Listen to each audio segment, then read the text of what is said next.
got the 1997 reverse cuffs going. I see you. No, that ain't even true. I guess in 97 it would have been the undercuff with the crease joint. How you used to rock your jeans in the 90s too? Jabot 360s, first of all, because I was him. Jabot 360. You don't know what those are, youngin. Yeah. Whatever. That's going. That's Only going back. P, you know they are, right? I knew P would know. So they was like the first pair of like very, very expensive jeans, right? And this was when I was in my credit card stealing phase, right? So I was getting all the very, very expensive shit for very, very low prices. Statute of limitations on this shit. Yeah, this is all good.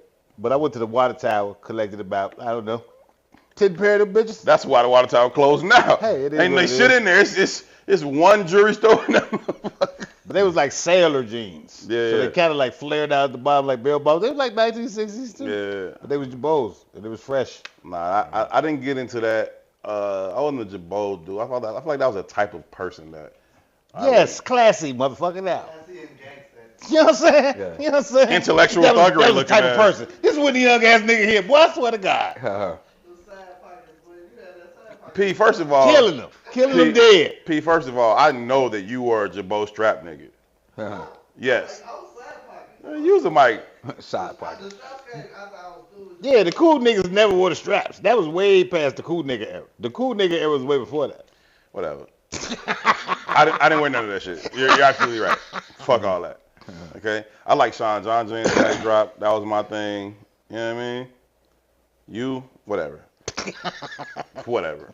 Anyhow, let's move along, man.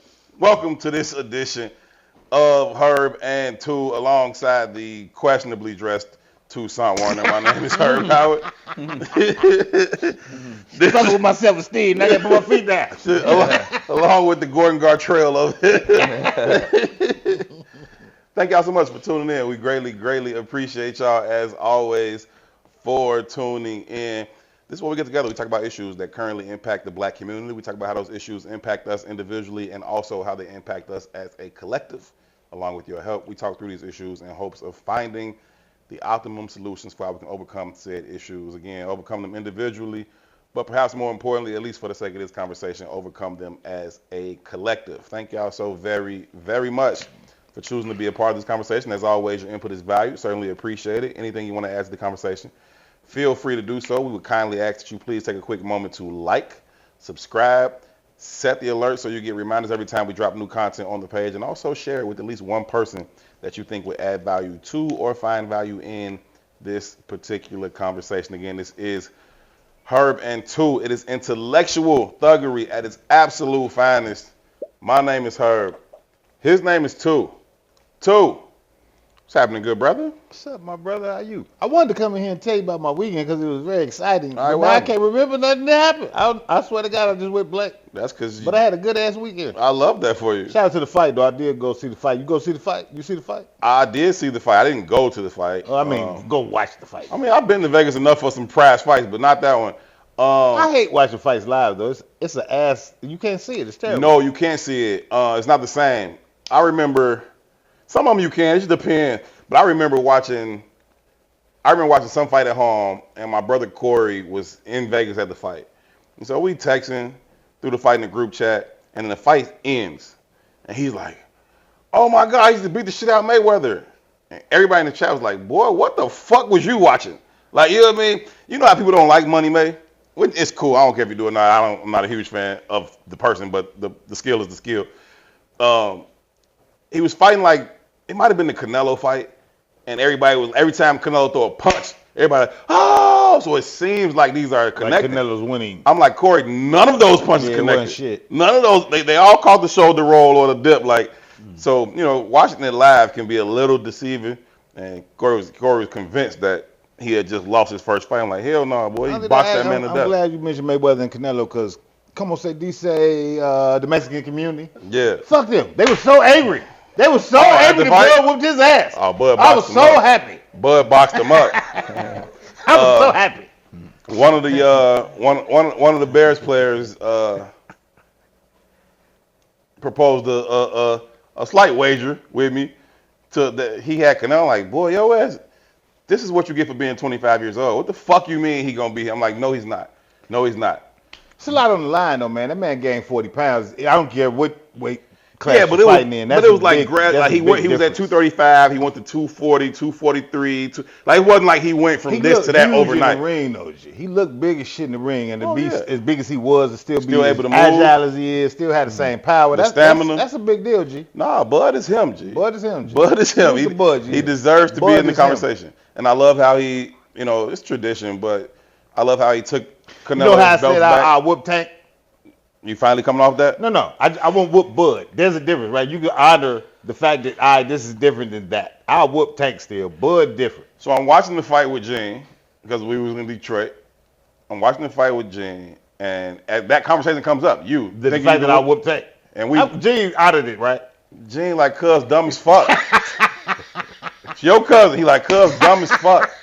Tank will fuck you up. I'll beat the fuck out of Tank. You won't. It's all good. We can move forward. You really won't. Okay. And I love you to death. That would be the only time I would stand by. He'll get him off. And idly watch you get your ass beat without moving a muscle. He'll get him off. But and on your face and ribs. He hit you with one of them body shots. And as soon as I grab it'll take you 6 months to catch your breath. As soon as I grab him, it's done. But that's all right. It's over. Trez, man. Help me out, bro. My name Les. I ain't in that mess. Man. Call me Bennett. I ain't in it. Man. Fuck Tank up. I really want this fight to happen. Come on, say whoop his ass. I really. That's what happened. Really want. I want us to just be somewhere and Tank is there. I will kick it off. I just walk past with you and just step on his foot and spill my whole drink on him, and say it was you. Trez, see, you don't know our history, right? Where was we at with dudes who whoop your ass? Where was we at when we was on the rooftop that time? The football player. Warren Sapp? Whose brain dead? Warren Sapp? Yeah, Warren Sapp was finna whoop his ass one night, Cap. right? He wasn't finna whoop your ass. I had to come all the way across the club to save him, right? Warren Sapp was finna kill him. This is such bullshit. That's not how it happened? No. Okay. Nigga wasn't finna kill nobody. I was finna throw him off that roof. Fuck. It's all good though. No, because we cool now. I don't want to dredge that back up because it turned into a whole thing. And point is, we live in adventurous. Me and Warren Sapp are cool now. Shout out to the big fella. Yeah. No issues there. But shout out to Damon and Moore's Beer. They had to save him. Get him out of here, man. They had to save him. Thank God they did. We ain't on nobody football. This is my city, sir. Yeah. Everybody in here get on that with you. Move around. It's old shit. Champ, you got it. Speaking of Sunday and the mess that it was, I was in Detroit. I cover the Bears, Trez, so I follow them around and deal in the misery of that. You on Sunday were also preparing or thinking that you would be preparing to watch the Bears take on the Detroit Lions, as a lot of Chicago fans do, and Sunday is a big thing. You get ready to watch the Bears game. You do it, at your crib or at the bar or in the man cave. You got the man cave set up. Got the people ready to come over and do the thing. Yeah. Unfortunately, your night was interrupted. Indeed, it was. Yeah, man. It was horrible, bro. About 3:10, something like that in the morning. Got a call that my location at 47th in Michigan that got broken into. Now, here's the thing. When I got there, I didn't think it was going to be that big of a thing, that somebody probably just threw something in there and messed with it. I didn't know. Let me pause you parenthetically because I'm not doing my job very well. If you are unaware, brother to our left here, Trez Pugh, he is the owner of Sip Savor. They have grown to have now 5 locations. Let me see if I got them. 43rd west of Cottage. Mm-hmm. We got Roosevelt and Wabash. South Loop. Mm-hmm. South Loop location. We've got 47th Street at the Carter. Yeah. You got to be from the crib to know what I mean. You got to be from the crib to know what I mean. 47th in Michigan. Yeah. 47th in Michigan. The Hyde Park joint. The Hyde Park joint, Lake yeah. Park. Right. Of course, you got the Hyde Park joint. Lake Park. 53rd. 53rd. A little bit east of Lake Park. It's Yeah. 53rd and Hyde Park Boulevard. 53rd and Hyde Park Boulevard. Mm-hmm. Okay. So that's my fault. You right over there by where Corey and them used to have like Mickey's and yeah. Right. Caddy corner to 14th Parish, but a little bit east. Yep. And the last one is the flagship, 43rd. 43rd. No, you I got mentioned that that one. Edgewater, Edgewater. up north. I'm sorry. I wouldn't have Edgewater. pulled that one. I'm not gonna lie. Yeah, Yeah, I didn't 1070 know about West on Bryn Edgewater. Mawr. Yeah, I kept that quiet. While I was rehabbing the South Loop piece, I'd acquired that one. Okay. And that's up there at Bryn Mawr and Winthrop, Okay. right on the corner. Okay. In fact, that's one of our biggest ones right now. So Really? before we get into the foolishness, man, congratulations on the success. That's Thanks, number one. bro. Absolutely. Shout out to Appreciate you, your whole team, pulling that together. I can imagine that's no small feat, and it takes a lot that goes into it.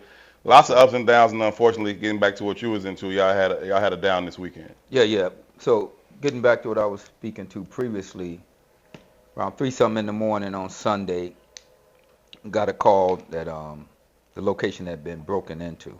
Well, let me back up. My employee had called and said that they couldn't get in the location and it looked like the glass had been broken. I said, don't go in. I went flying over there. Upon getting there, went inside and seeing that someone had been inside. They had taken a lot of items and everything. And my first reaction was, damn, you know what? Why us? You know, why you want to do this? We in the community, we creating jobs, we doing things for the community.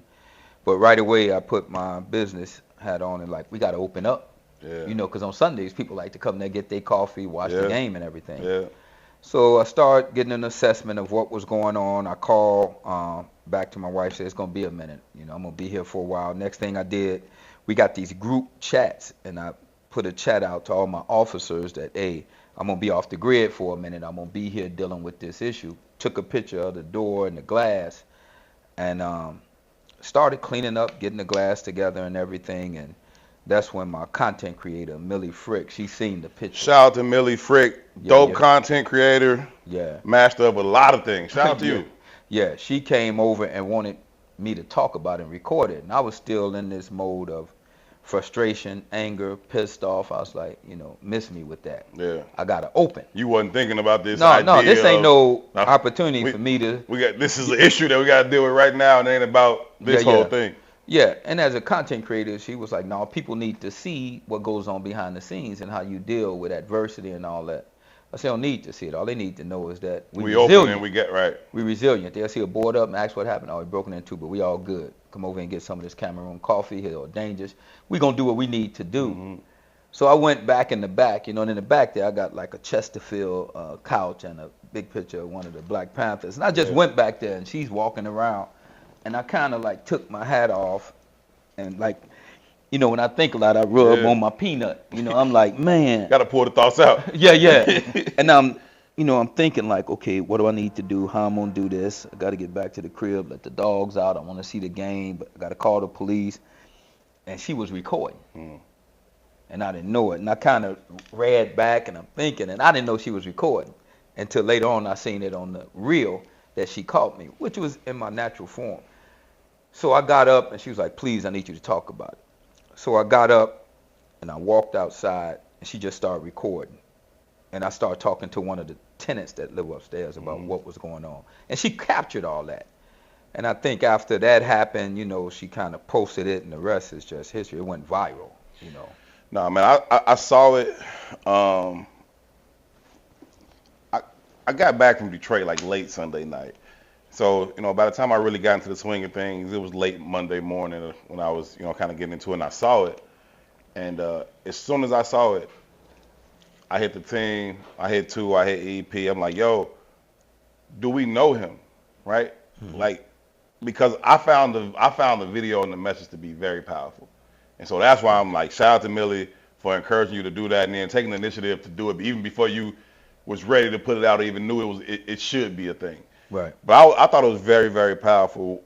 One was just the resilience and the attitude that was like, we won't be defeated, man. It's not gonna take us out. It's not gonna deter us. All right. And opening that day.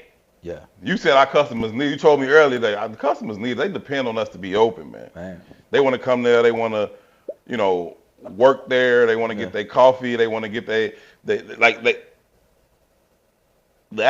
attitude of remaining in a spirit of service, but also just resilience, perseverance. Ain't no way we gonna let you think you defeat us Not even for a day. Yeah. Not even for a day. And I thought that was really, really powerful. And the other thing that you said that struck me was, man, we've been at this location 6 years, and we ain't never had a problem. Now all of a sudden, here we go.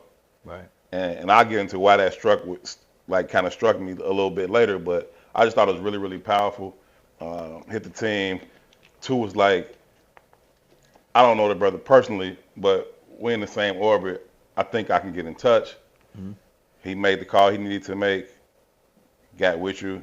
Mm-hmm. It wasn't like 10 minutes back. He was like, yo, I got his number.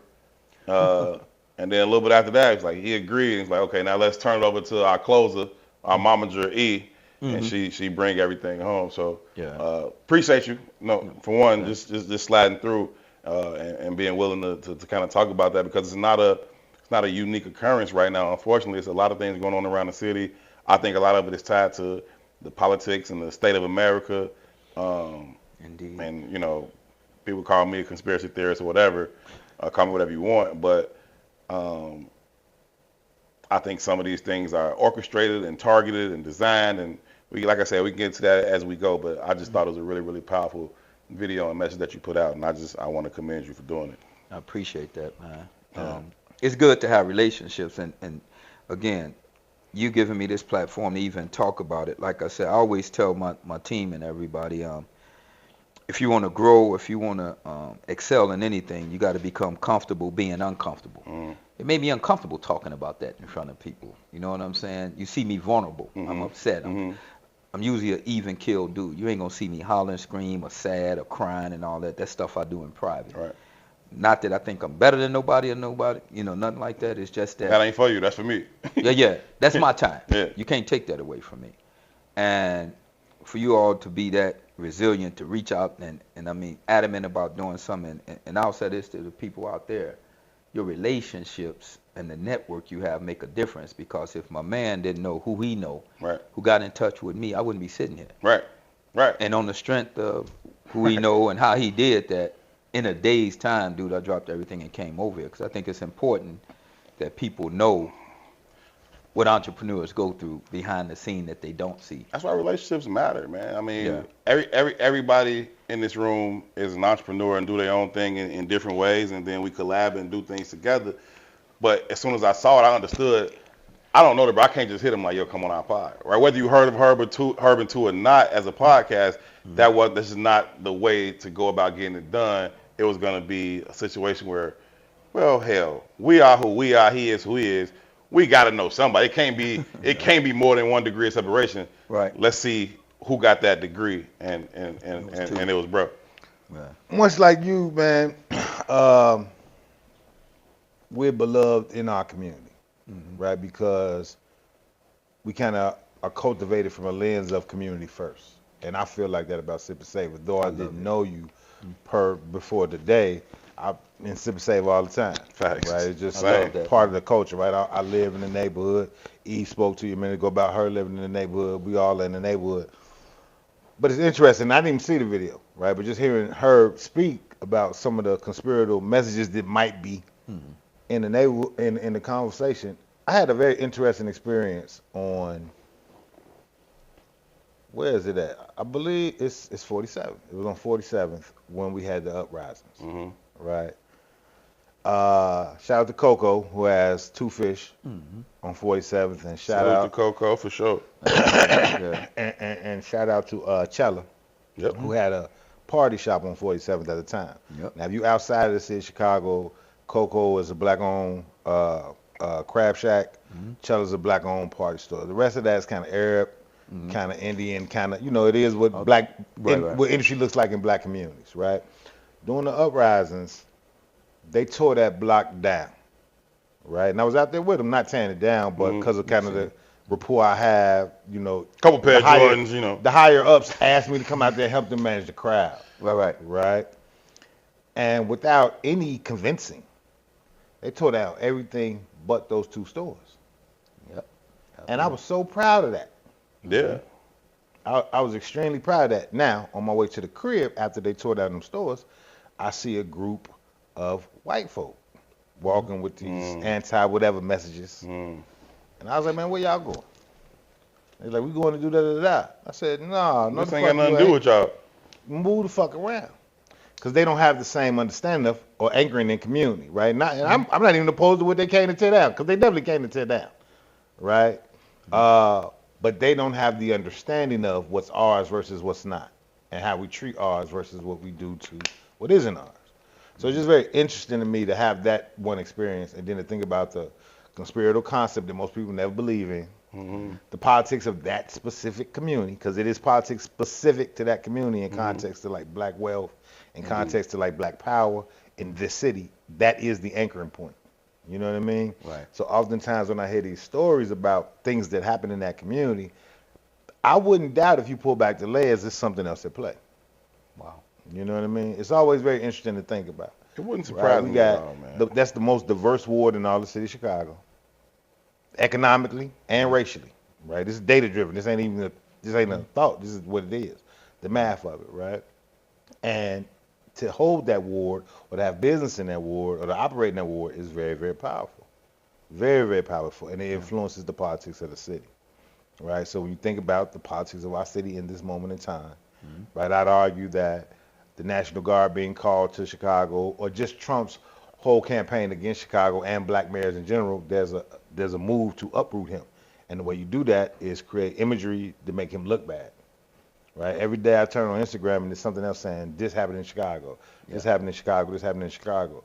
But as a son of the city, I could damn near look at any image and recognize whether or not that's a part of my city. A lot of that shit ain't my city.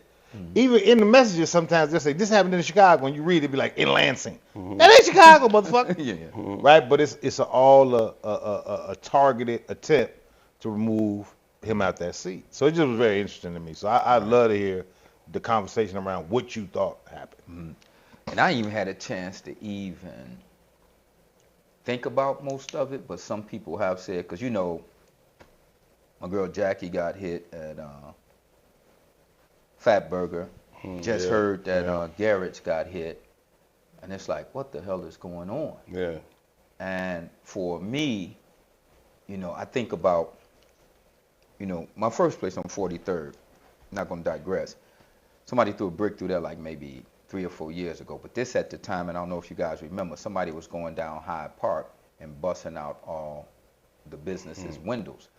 But it was like my man Eric's spot. You know, it was black businesses. Yeah. And to Shout what out you to said, Silver Room. to what you said about what's going on.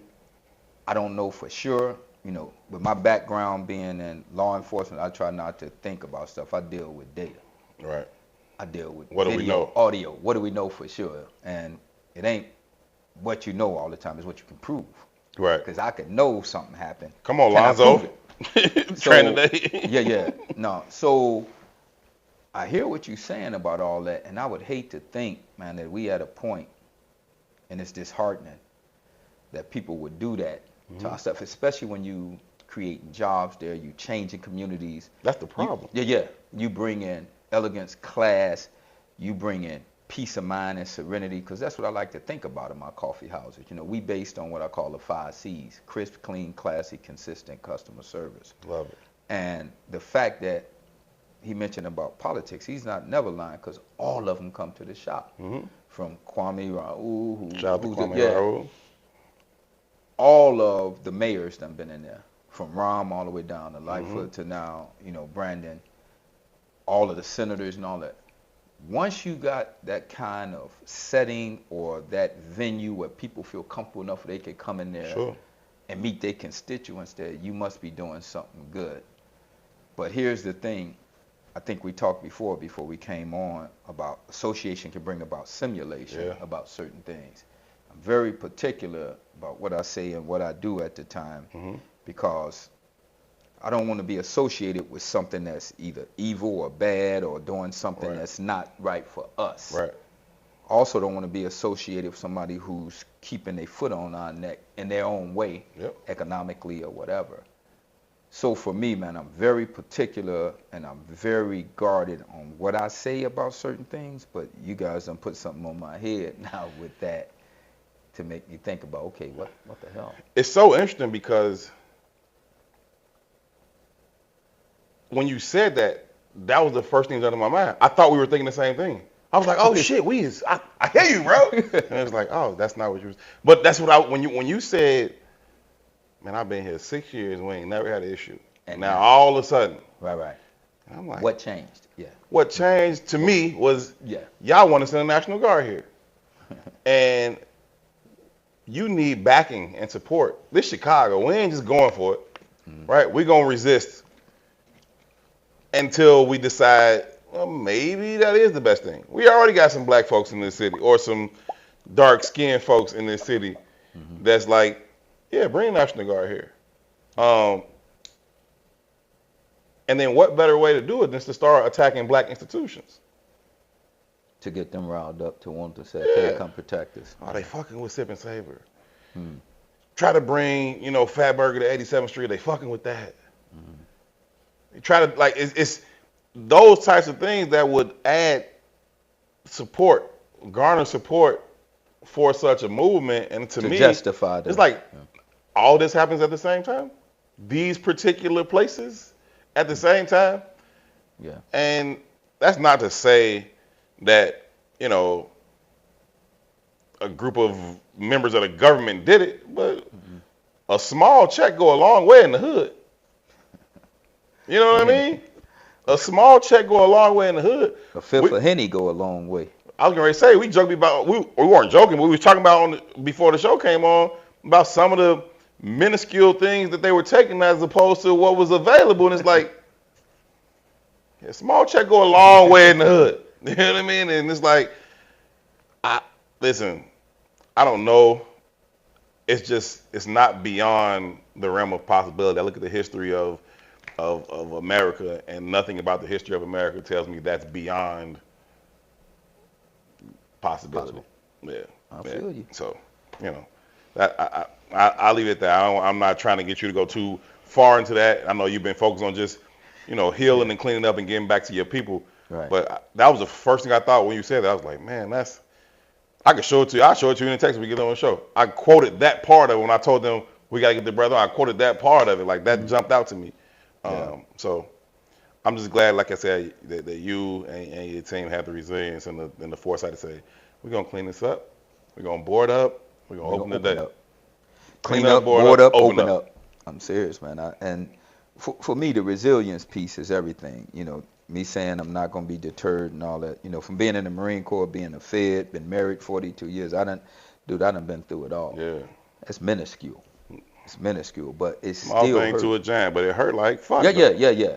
And like I said, it was really, really tough to talk about it because I was angry. I had to really kind of like tamper. I didn't want to be cursing. I mean, I did say something like, man, that's some bullshit. Because it is. Try to be on camera saying that, because I know my mom's who's 102. People respect be showing, your son was on there. Your son was on there cursing. That's the only thing they'll probably hear. Yeah, that's it. Your son said, baby, why you said, well, mama, them nigglets broke in my spot. You know what I'm saying? Right. So yeah, you could tell I was somewhat angry. But then as I started talking more, you'll see me smile and say, hey, I'm a beast at this. You did say that. I'm a beast at this. Yeah. And we ain't gonna be deterred. We focus like a laser, man. I ain't been in this game 20 years for no reason. So for me, like I said, to hear you say how it affected you and made you want to do something, for Mr. Early to come out like, man, we gonna take over this joint Saturday. We gonna do this for my boy Doug from Pookie Crack Case to man. So what y'all gonna do Saturday? I guess they bringing a ton of people that'll just buy out everything, man. I guess people, it's going crazy. It's like 50,000 views of that video, and Millie is like sending me texts all the time. I was like, take it easy. What time is the open on Saturday? We open at 8, I think 8, but it's gonna be 10 is when they doing this take. If you look at the page, Millie is posting all that stuff. So I'm just like, man, I'm gonna have to be there. I'm gonna have to make sure we stocked up because they probably gonna wipe us out, and I'll take it. It's good. I'll take it. I mean, every little bit helps. My thing is, is it a moment or a movement? What I mean by that, are you doing it just for now, or are the ones that haven't been there come back and check us out? Because it's a place of peace and serenity. You ain't even got to drink coffee. I don't drink coffee. Well, you can get a tea. You can get a smoothie. You can come there, get on your laptop and ear hustle. You're gonna be some of the coldest people in this city. That's a fact. Real estate, education, politics, all be in there. Music industry, acting. I've been there for spoken word nights. I've been there for game nights. I've been there course, in the daytime and that kind of stuff. But it's just Yeah, it's a and vibe. it's us. It's just a vibe. Yeah. And Yeah. sometimes, I just want people to be able to understand that you don't have to go to these places where they treat you less than. You ain't got to get your food through a bulletproof glass where they spend your money back to you and talk to you. I want us to understand. I grew up on the near north side, man. I'm used to having the nicer things. I'm a transplant. I built my crib in Inglewood, bro. We deserve to have the finest things on this planet. Yeah. And I mean that with everything I love, bro. It's no reason that people should look at us when we're doing good and say, oh, he think he better than everybody else. Oh, I just know who I am. Yeah. And I take pride, and I stand on that, bro. And I tell all my employees and everybody else. I love the reward system, too. I got a lot of points. Yeah. I'm a person, That's that ghetto blessing. Yeah, I ain't the person taking the cash. I like to stack my points and just keep it rolling. And then one day I'm going to figure out something to do with it. Outside of that, just from a business perspective, right? There's a lot of conversations in the black community about how we find our way just as a group, right? And you often hear the conversation of economics. Yes, sir. Right? And I'm not anti the economic conversation. I do think it's important, and I think it's necessary, and I think it's a necessity, but my personal opinion is it's secondary. And I say it's secondary to community, right? And the reason I bring this forth is because in my experience of what Sip Savor is just that. It's a community, and out of community cultivates capital, right? Was that a intentional concept? And if it was, how did you build that, right? Because there are other black businesses who struggle in building that construct of community first. Because just like I was just listening to you and said, come through. It's like, if you don't like coffee, drink tea. Shit, if you don't want nothing, just come in the ear hustle. Most people ain't inviting you into their if you ain't spending no bread, just the ear hustle. The door ain't open. I mean? So it's obvious to me that it's something there that's important to you, just to touch the land. When I purchased that property back in like 1997 or 8 or whatever, my goal was, I was big in real estate at the time. I was going to separate the units and make it like different PIN numbers, make it condos, do parking in the back. I mean, I had loot at the time. But then the economy was a little different. The area wasn't really ready for condos. I was too much ahead of the game. I said, well, I'll just make them high-end apartments. Well, while I was doing that, before I bought the building, there were squatters in there. So I had to get rid of them. This is 43rd. the Carter. No, this 43rd. Okay. 43rd is my first one. Right. I Okay. I know that. Okay. Yeah. So one of the tenants that stayed there, and it makes me emotional talking about it. The dude was like, man, I can't go back to that shelter because they keep jumping on me and everything. Can I just stay here while you work on it and I'll watch it? I said, well, I really don't need you to watch it because, I'm in law enforcement. My guys are driving around checking on it and all that. He said, please, man, I can't go back there. I said, okay. Talk to my contractor. I said, man, fix this one back room, put a light in here, run some electric so this guy could be there. His name was Floyd Merritt. Never forget his name. Dude, after I did that from him, he went back to the shelter and he told a couple of his buddies, man, it's a guy named Mr. Pugh. He cool. He trying to help the community and all that. He brings back this lady and her daughter. And the lady says, I need somewhere to stay. They raped my daughter the other night. She was like 13 or 14, dude. I was like, why you ain't call the police or do something? I'm in there. No, they'll kill me and this and the other. Second room fixed up for her and her daughter. Needless to say, after about a year and a half, all 8 bedrooms was rented out to whatever they could pay me. Either homeless people, disabled vets, or recovering addicts. And it stayed like that for 30 years, bro. I paid for their toiletries. A lot of people didn't know this, man. Shit, I didn't know it, man. I paid for their toiletries. I got all of them two-place sanitary napkins for the women that stayed up there. They stayed in rooms. Common area was living room, dining room. They had their own rooms with locks. I had my guys put on there. My contractors thought I was crazy. I had loot, though, man, and it's like my heart. I had a waiting list for people to come in there when they got on their feet and moved out. 30 years I did that, bro. Sanitary napkins for the women, toilet paper. I used to get them every. Some of them get SSI checks like $600-700. They give me like $100. Well, let me apologize to you, right? I fucked up. I came here with a goddamn Dunkin' Donuts coffee today. I know. I tried to knock Right. it out your damn hand. Listen. And I don't even drink outside coffee no more. You know that to be fact. I rarely do outside coffee just because of my health concerns and shit. Right. But I ain't never buying that shit ever again. Right. So I just want you to know. solidly say from my I heart. always told him that from jump. Stop No, buying it's that just shit. convenience. It's just convenience. Man, I was just tripping. People got options, and I don't have them No, everywhere. they don't. No, fuck all that. Because I We don't have options. That's the believe- thing he talks about all the I believe time. in the discipline of the community. Right. Right. So fuck And- all that option shit. And I told Fuck all that convenience shit. Right. That's how we lose because we opt to the convenience. Right. So I'm saying out of my mouth, you ain't gonna never catch that shit out of me again. Yeah, That's true. and that was kind of a long story, but I was getting back to how the community piece came up. So I was doing that before I even got into coffee. I never drank coffee. I don't eat sweets or none of that. Now you missing out, bro. No, I started about 5 years ago. You know, I had the business. That's my problem. Yeah. Let me test your work. Let me take your work. Yeah. So the reason that community piece came up because when I was getting ready to come up with some type of catchy tagline or something, I was always doing it. Nobody knew I was doing that up there. That's the first wild, floor was a commercial space, and I had a young lady that wanted to do a hair thing down there, and she did it but didn't have license. Long story short, you know, this when Tony Prackwinkle was the alderman, and she was like, Trez, this lady is operating without a business. I didn't know nothing about you had to have a license. Right, All I did was residential stuff. So I had the conversation with the young lady. She had to move, so the place was vacant. I was like, I can put a dental office, real estate office, something like that. Then I started thinking. I was like, man, I still living on the north side. I grew up in Old Town by Zany, Second City TV and all that. That's where my mom stayed now. We the only flies in the buttermilk. Okay, So right. 102. North Avenue. Man, we over there, stuff going for 2 meals. Mm-hmm. Easy. Mm-hmm.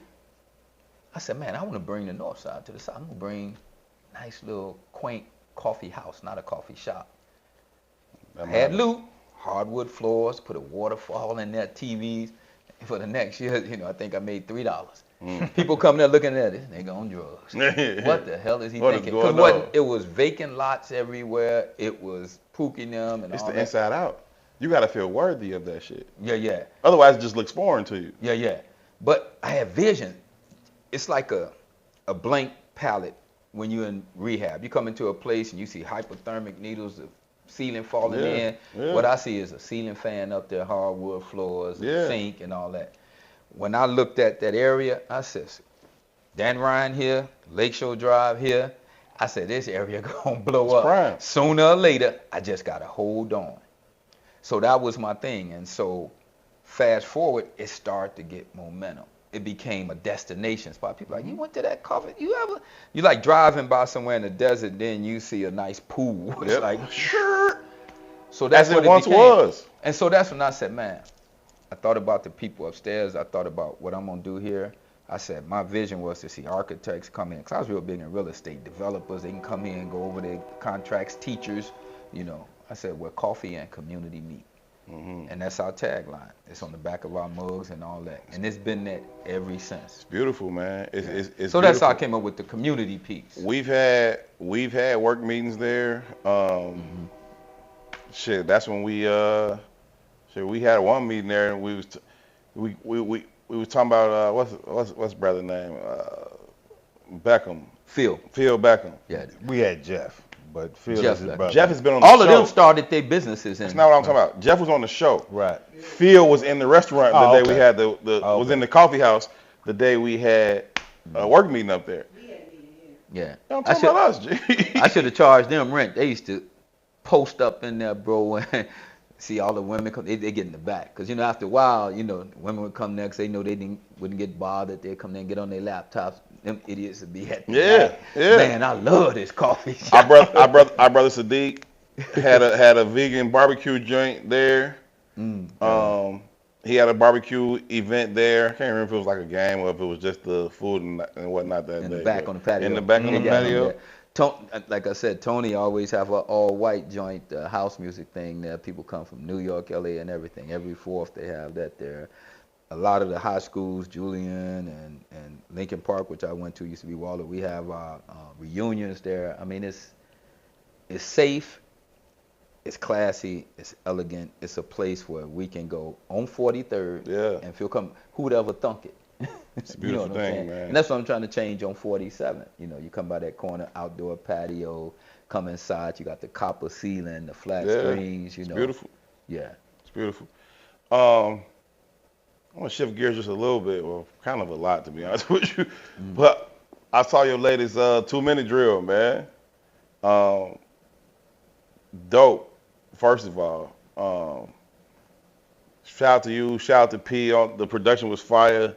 All the graphics and cartoons or whatever you call the animation, all that was fire. I thought the topic was good. It was on time. You took on the Charlie Kirk thing. Wow. From a pretty unique perspective.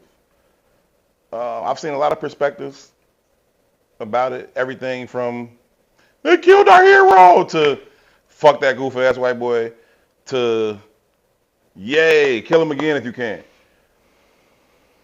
Yours was. I also thought that shout out to Pastor Howard John Wesley out in DMV. I thought he also had a powerful point. I saw it. I didn't get a chance to watch it though. Yeah, Sent it to me. I really appreciate Pastor Howard John Wesley, but I thought your perspective was very unique in that it was like certainly not mourning Buddy, also not celebrating it, but even more importantly, let me put this whole experience in proper context. It's not a victory for no damn body. So some people like, we killed that racist, bigot, homophobe, sexist, whatever all the shit. It depends on how you quantify victory, though. Okay. Right? Because what they made out of that incident was a martyr. That's the point I'm making. Yeah. It wasn't this. So I'm saying it wasn't this victory in the sense that. Ding dong, the bitch is dead. Exactly. It wasn't that. It's like, okay, cool. You made him more powerful in death. You said one of the quote that stood out to me the most in your drill, in your 2-minute drill. And if y'all not in tune with the 2-minute drill, make sure y'all follow it. 2-minute drill, 2 as in Tucson, TOU, minute drill. I love what y'all have done with it. It was a concept we played around with just on the pod. Me and fucking football. Football knowledge just jumped out to me and how you get on your shit and go passionate and educate. And I love what it's doing. And the thing that stuck out to me, you said in his death as a martyr, y'all are gonna make him go from just a dude with a microphone to a symbol. Yep. And justify all of their hatred and give them motivation for why they go move the way they move, whether you talk about those extreme militia groups or you talk about the far right or what extreme conservatives, like all of that. I thought that was like super duper on point, man. What made you want to speak to that, and how did you land where you landed on it? You know me, G. So I'd be lying if I said I had a plan. Yeah. It's just how my mind works. Yeah. Right. But for me, more importantly, man, there's this conversation that's floating right now, and it's even the point that we having Trez on the show, right? There's this necessity for black media, right? And media is changing form, right? So even what you all do with the Bears, right? There's a level of comfort when you talk to the players, right? There's a language in which you communicate that audience hears differently than, let's say, I don't know, the guy on Fox, right? So that's a necessity. You always say, right? Communication goes two ways. Absolutely. Right? It's the sender and the receiver. To the point about community over capital, right? As capital becomes more influence in media, it dictates the message, right? And if you follow just technology and you follow media is the fourth arm of government. Facts. It just is. Facts. Right? And, just this week they came out with this data study that said something like 1 in 5 Americans is illiterate. When I want your opinion, I'll give it to you. Right? And we don't think of media like that. We think it's fair and balanced. It's not. It's why. It's whoever's paying for it is going to tell you what to think about it. Absolutely. Right? It's why when in war, one of the very first things that you have to do is control communication. Take out their ability to communicate to the masses. and then dictate the message. And then dictate the message. Right? So even in the context of, what happened at the store, again, we don't have proof of anything, right? But one thing for certain is politics is war on paper. That's what it is, right? It's war on paper, right? So when you think about it from that standpoint, and media being the fourth arm of that, they're going to tell the masses how to think. Just this week, we've heard about 2 hangings that happened in the South, right? Different places in the South, right? And there's an uproar from our community, right? These messages get pilfered, right? But I started to think about that. And it's this conversation in our community like, man, this is wild. They hanging brothers again. I graduated high school in 1994, right? Shout out to Demetrius Towns, Lansing boy. Graduated with me. Left for college that same year with me. Found hung within 6 months. This ain't new. Right? But that story didn't get any airtime, right? Got an older cousin named Ramel, man. Shout out to Mel. His best friend Donald. He graduated 4 years prior to me from high school. Left for Grambling. The week after Thanksgiving break, Donald been missing since, ain't never been found. That story didn't make news. None of this is new, right? But there has to be a reason as to why these stories start to pilfer in these moments. None of this shit is happenstance. Nothing makes airtime that whoever's put that product out doesn't want to make airtime, right? But how our minds work and how we're conditioned because we don't have a voice that speaks directly to us in a very honest way, we get the opinion that we're supposed to have and we run with it, right? I'm not saying hanging is okay. I'm saying it's not a new thing. So the uproar that you had today, I could have had my graduation year, the year my big cousin graduated, you know what I mean? Why? So why are you pushing this narrative now? Why is a hell of a question. Why is a hell of a question? I've said that on the show a million times, and I usually just refer to children, like small children, toddlers. Their favorite question is why. And as adults, our favorite thing to do to that question is to shut it down quickly because I said so, right? If I don't have a real answer for you, then just because I said so. Well, that ain't a fucking answer, right? And why is a great question. And it's why when you said, I've been here 6 years, no issues, why all of a sudden stood out to me. Why is... And to the point of the why about the Charlie Kirk, right? Who stands to benefit the most from that? Absolutely. Right? And just think about the happenings after that happened, right? Quote unquote, the shooter was captured damn near immediately. But within hours, HBCUs had to lock down. HBCUs ain't got nothing to do with none of that. Right? But he's already began to gain martyrdom status. So the narrative... And the narrative, because we don't action. understand narratives, right? When they use the word liberal, they say liberal because they ain't going to say black, right? Liberal means something. What does it mean? Same way they say urban. It means Chicago. It means New York.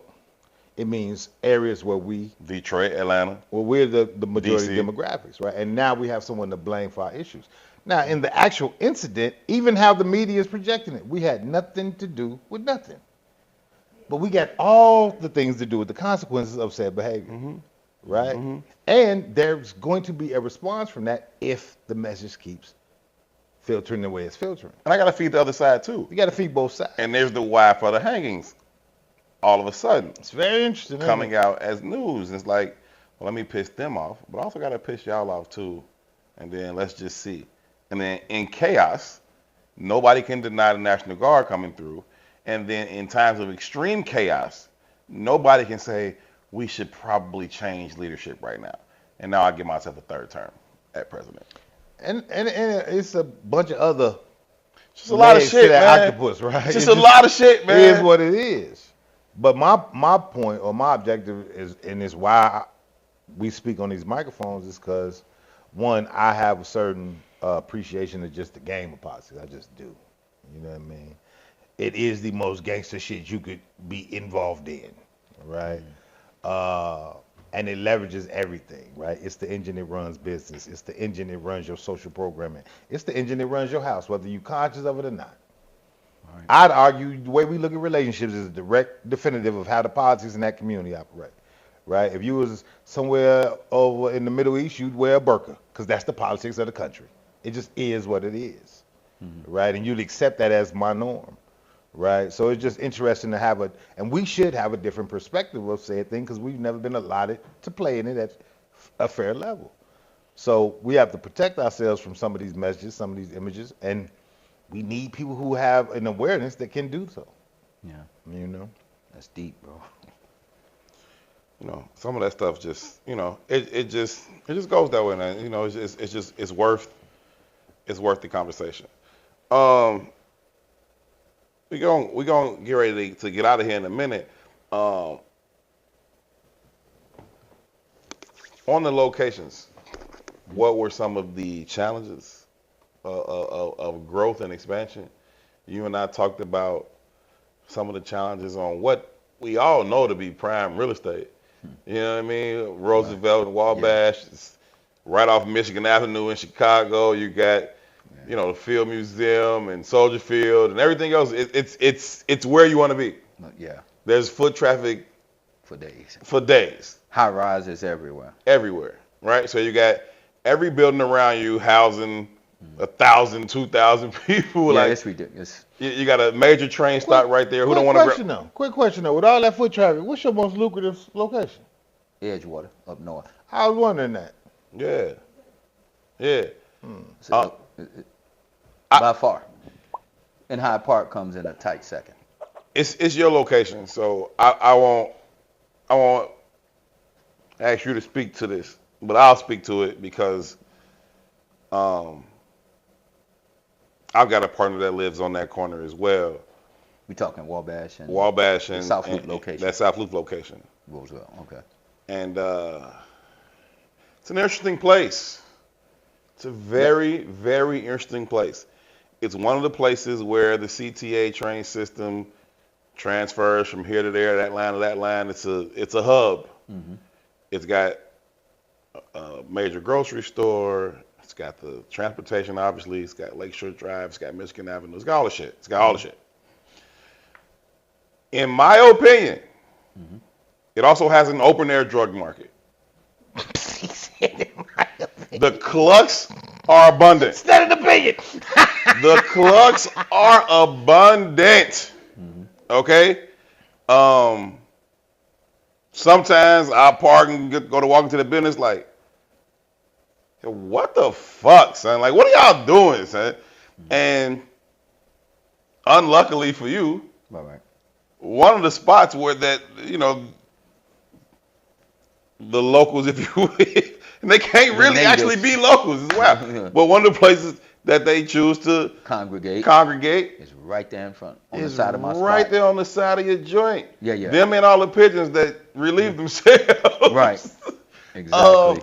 But it's just like, and you come through there, and inevitably somebody's gonna try to sell you weed, and it's loud and it's dirty and they littering, and it's like, yo, it's a whole spot right here. You walk in there, it's spotless, and it's you get welcomed with a warm greeting, and everything is smooth. But it's like, you come outside, it's like, a time warp. Is that a baby with a shotgun? Like, what is happening? Like, And then one of the things, man, I saw the reason Starbucks left, and you know, a little FYI, Stan's leaving October 1st. Right across the street. Right. The donut. Yeah, they can't take it no more, and that's a big, you know, they $100 million company. It's like, we can't do it. I mean, you got y'all this corner, you got Stan's this corner, Dunkin' you got Donuts Joe's, the grocer, what? Trapper Joe, Trader Joe's, Trapper Joe. Trapper Joe, right? Trapper Joe. Hey, it might as well be Trapper Joe's. Only an East Side nigga. They might as well be Trapper Joe's. Trader Joe's, like everything is right there, but it's like, it's cracking. It's tough. One of the things I saw, always look at chaos as opportunity. Facts. I mean, you can come in there under market, you Of can course. kind of change things. Me being in law enforcement, I said, you know, the thing I didn't factor in that cocktail or in that formula was the mental health piece. You can move people from shooting craps, gambling, and weed if you really make them uncomfortable with the cops. You need buy-in from the landlord too. Our landlord is Albertsons, who's the parent company of Jewel. They own all of that property. So the biggest thing for me was I need to have a partnership with them, partnership Right. with the aldermen and all that. And Right. they all came in fine, but it is extremely challenging. And my biggest thing is safety and security. I got mostly women that work for me. My Sure. wife may be in there. My daughter, my granddaughter works in there. Right. So I had a long conversation with them guys while I was building it out. Hey, man, I'm a brother. I'm finna take over this. I need you guys to understand. To be my cool. wife, yeah. I just told them, oh, man, you going to be, and the majority of them, maybe 85 to 90%, man, oh, man, we good. We can pick Yeah. up around there. I said, yeah, I mean, if that's what you choose to do, I'm not hiring or nothing, but I'm going to do this. My son going to do this. You know, I got cousins. Because we about having something nice. You guys don't want to see me fail, right? God, Right. no, brother. No. I said, ma'am, you can't be taking whizzes over here in the back. Right. You can't be shooting up. You Right. can't be tooting up Right. cocaine, Right. selling weed and all that. I said, and I showed them my badge. I said, I'm retired, but I got a lot of reach, man, with law enforcement. I don't want you guys to go to prison. I'd rather not do that to y'all. Yeah, But yeah. So my biggest thing to them was, I'm giving you an opportunity, man, to move around. It's a lot of space over there. I don't need you guys. Most of brother, but them select few, knuckleheads. man, you can't use rationale with irrational people. You can't Facts. use logic with illogical people. Facts. So once I realized that, you know, I won't tell you how I deal with that. Yeah, but it wouldn't be. That's why we add a motherfucker so the ignorant niggas hears. Yeah, Yep. yeah. That's our tagline. That is our Yeah, tagline. yeah. So I hear you when you said, man, it's hard. You got everything there, man. You got a self-made customer base right there. there. It's right there. Right there. And it's just sad that, you know, the people in that neighborhood, they spend a grip for them condos over there, bro. They had to deal with that. I'm from 71st and Jeffrey. Mm-hmm. I walked around that neighborhood my whole life. I walked past every kind of person you can imagine walking past without really thinking twice about it. Right. Sometimes I'll just go this way. I get it, bro. I get it. Because it's like, what the fuck are y'all doing? I'll tell you, There's no logic at all behind this is a true story, and I hate to even tell this publicly because go to the Sip Savor. It's the products are fire, and more importantly, equally important, I'll say, because I want good product too. But equally important, the service is always amazing. Amazing. You come in there, I don't care if they busy making 17 frappes. Hey, how you doing? Welcome, you good? We got you in 1 second. Just hold tight. Cool, thank you. I'm looking at the menu, figure out what I want anyway. Yeah. And always great. Always great. Energy, A1, cleaner than you could possibly imagine clean being, and the product is fire. So I don't want to, but I do want to tell the truth about this freaking corner. Like, I'm walking down the street, me and my lady. Now this is closer to State Street. It's about close to the other corner. Once you come under past the train a little bit, on the other side. Yeah, it's bad over there too, bro. Buddy's sitting there. I'm on the south side of the street, coming there, and he's clearly not well. Mm-hmm. But I'm also a man. Mm-hmm. He just gets up. We just walking. He just gets up and he says, "Man, I smacked the fuck out this bitch." So I let her hand go put her behind me, and I'm like, he was talking to your people? we were the only people there, G. But you know, sometimes they just be talking. He was, but the imaginary friend. He's bugging the fuck out. But he gets up, steps to her. Man, I smacked the fuck out this bitch. I say, you a dude. I was like, you know what? You're tweaking. You're not gonna do shit. I got it. We walk on. So then, but I'm still a man. I get to about the light. The light is probably like 20 more feet. I said, this nigga just hold me. He just hold me. And now I feel like a hoe. I swear to God, I called my brother. I said, hey. Did Ryan tell you the truth? My brother lived 3 hours away. So I called him. I said, hey. He like, what? I said, man, this cluck just hold me, Joe. He like, what happened? I said, I'm walking down the street with my lady. And the dude jumped up and said, man, I'll smack this bitch. He said, what you do? I said, I kept walking. I kept walking. I said, this man tried me, Joe. The man was 93 crackhead pounds. And he hold me. You did the right thing though, bro. I know, but Take it from somebody. Listen. ¿Cómo se dice? Biche. El bicho. I'm telling you, you did the right thing. ¿Cómo se dice?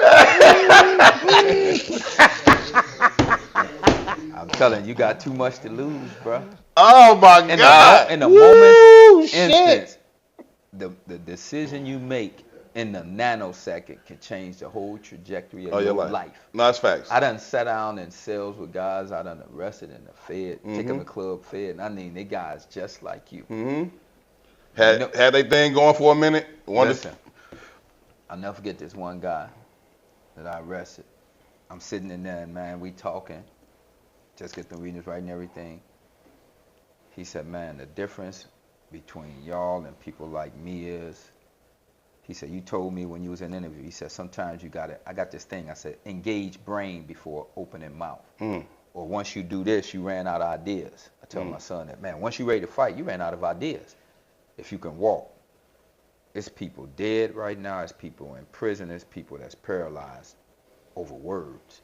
It hurts your pride and your ego. But I'm telling you, bro, you did the right thing. Because if you would have stumped a mud hole in his ass. Yeah, that's me now. Because he didn't do nothing. Except talk crazy. You going to the joint. Yeah. And I know, too, like, man, I'd have had to whoop his ass. So Yeah, you done felt good. Going to the joint. Yeah. But here's the thing. He wasn't, though. Listen, you whoop his ass real good. He going to be out in the corner talking shit tomorrow. No, here's the thing. There's people in prison now. And I'll end it with this. You whoop his ass, he fall and hit his head and die. Now, you got a murder rap. You got a murder on you.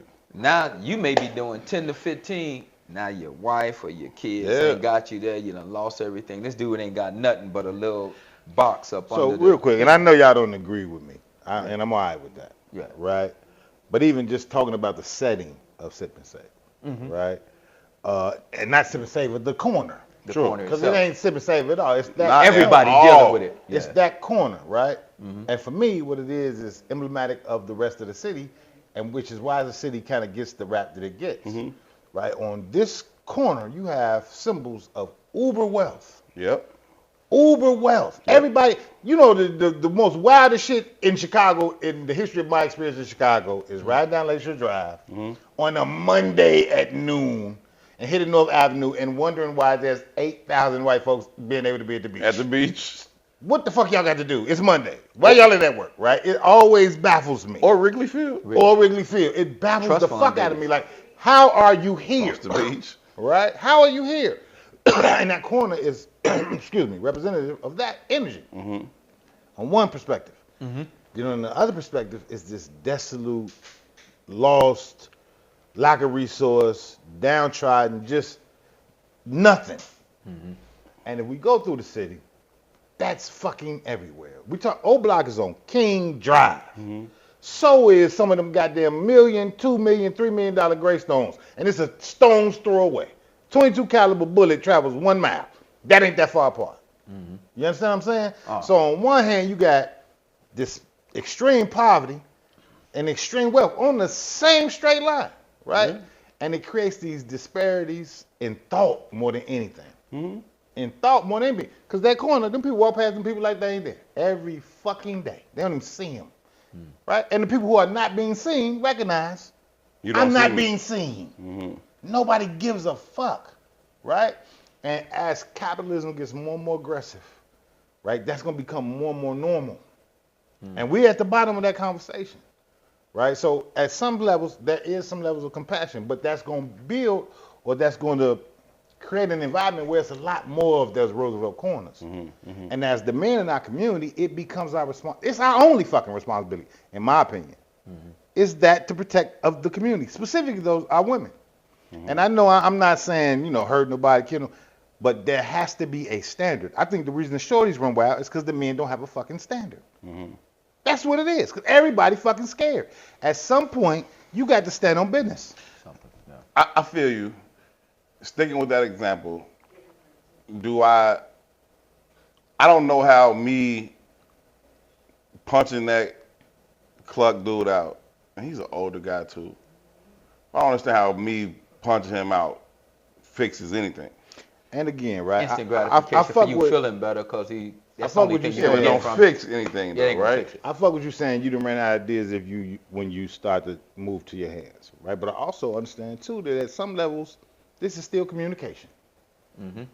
And sometimes you can't hear unless I hit you in your fucking head. Oh, I agree. Sure. I mean, that ain't the be all end all. I'm saying when people Jordan better than Jordan, ready Move for around. over some Move around. Yeah. over that. Yeah. But I see what you say. It's gonna be times that stuff get escalated to the point that there's no other option. You're in the corner and all that, and something has You to got happen. to. But you better be able to understand that there's consequences and repercussions Surely to that. is, right? But there's consequences of what just happened. I could have went all Second Amendment rights on the man. Fuck you say to my what? But what? Again, and I'm To not what even- end? I'm not judging that particular incident. I'm You're talking about saying in the general, culture of our how's that? community Right. is that one scene, that corner, Yeah, we gotta that stop letting shit experience. slide. It's emblematic of the entirety of the agree experience. with you. That's a microcosm of the whole. I know what you're It's a saying. microcosm of the What's whole whole? experience. Yeah, yeah. 71st and Jeffrey. I'm a bike rider, avid Yeah. bike rider. I hit the corner on 71st and Jeffrey. It's 6 motherfuckers stumping out some dude. Mm-hmm. You know what 71st and Jeffrey is all day long. It's 800 motherfuckers on the corner. Mm-hmm. You don't nobody see What's these going 6 motherfuckers stumping out this one man. Yeah. Right? So I'm on a bike. I pull up. I jump off the bike. Police hit the corner as soon as I jump off the bike. Everybody disperses. A dude walks past like, they ain't fuck you up that bad. Get up. But that's our energy. Man, fuck that. Fuck that. It's women out here. It's children out here. It's nothing but the shit fact of this shit shouldn't be happening. And I don't know what dude did. Maybe he needed to be violated. I can't speak to that. I don't know. But it don't happen here. Yeah. It don't happen at rush hour. It don't happen in front of women and children. I hear you. We got to move on, and I do want to say this. Well, you had something? No, I'm Okay. saying that when something that profound and deep, I just Yeah. think it stimulates the gray matter, Yeah. bro. Nah, for sure. And you for don't sure. get a chance to have these deep conversations all the time. Nah, for real. That's why we love the platform. That's why we love to have the conversations with the guests that we do have. So again, thank you for coming. I do want to say this before we move on and wrap up the show. The dynamic of that corner also exists that you go past the length of Sip and Savor. There's nothing here. Even the width of it, there's nothing here. It's literally on the side of it and then on the south of it where all the foolishness starts.